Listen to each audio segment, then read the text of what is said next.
একটি পুরনো জাহাজ তার এই বাংলাদেশে আসার আগে নির্ধারিত কতগুলো পদক্ষেপ মেনে চলার জন্য সুনির্দিষ্টভাবে বলা আছে।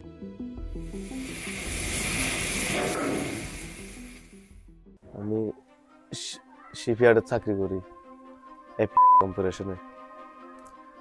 ওখানে আমি চাকরি করতে গিয়ে দুর্ঘটনায় অ্যাক্সিডেন্ট হয়ে আজ আমি অসুস্থ। কমপ্লায়েন্সগুলোকে সঠিকভাবে মানা হয় না।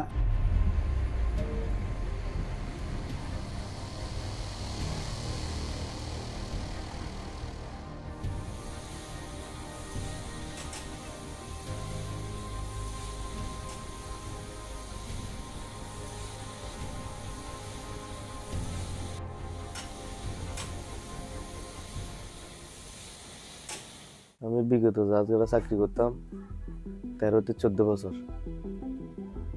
তখন আমার ভাই একটু যখন মারা গেছে তখন সংসারে চাপ আমার উপর পড়ে গেছে।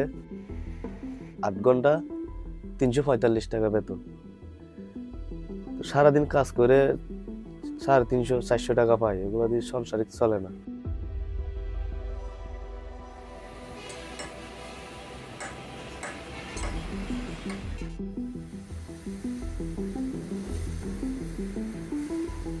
কিন্তু পরিবেশটা তেমনটা মোটামুটি ভালো না।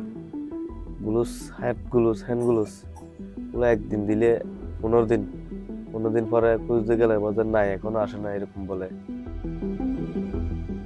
মাস্ক দিত না, কাপড় মাস্ক ওগুলো আমরা বাড়ি থেকে কিনে নিয়ে যেতাম।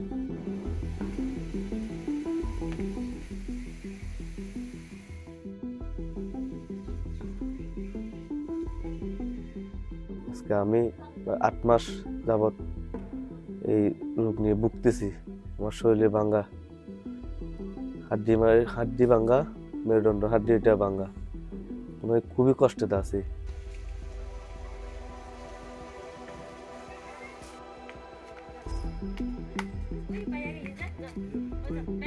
মেডিকেল থেকে আমাকে রিলিজ করে দেওয়ার পর এখানে আসার সময় আমাকে 1 মাসের ওষুধ কিনে দিয়েছিল। 1 মাসের ওষুধ কিনে দেওয়ার পর ওরা আর আমার কোনো খোঁজ খবর নেয় নাই।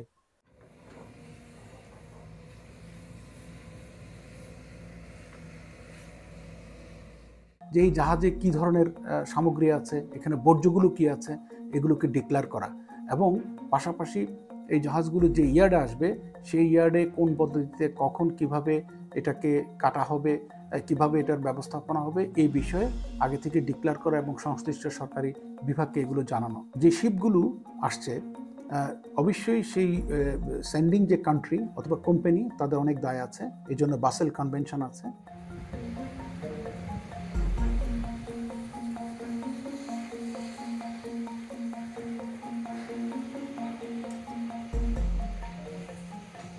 তাদের শিপে যে কোনো যদি বিপজ্জনক বর্জ্য থাকে সেগুলোকে যথাযথভাবে ব্যবস্থাপনার দায় দায়িত্ব কিন্তু তাদের।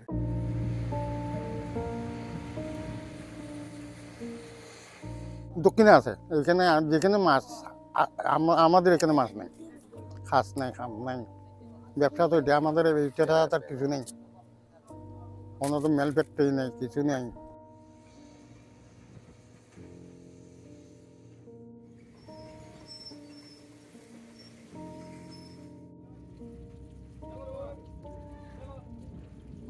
এই জন্য মাছ নাই, খালাতাল ফেলাইতে আছে, 2-5 মাইল পর্যন্ত মাছ আসে না,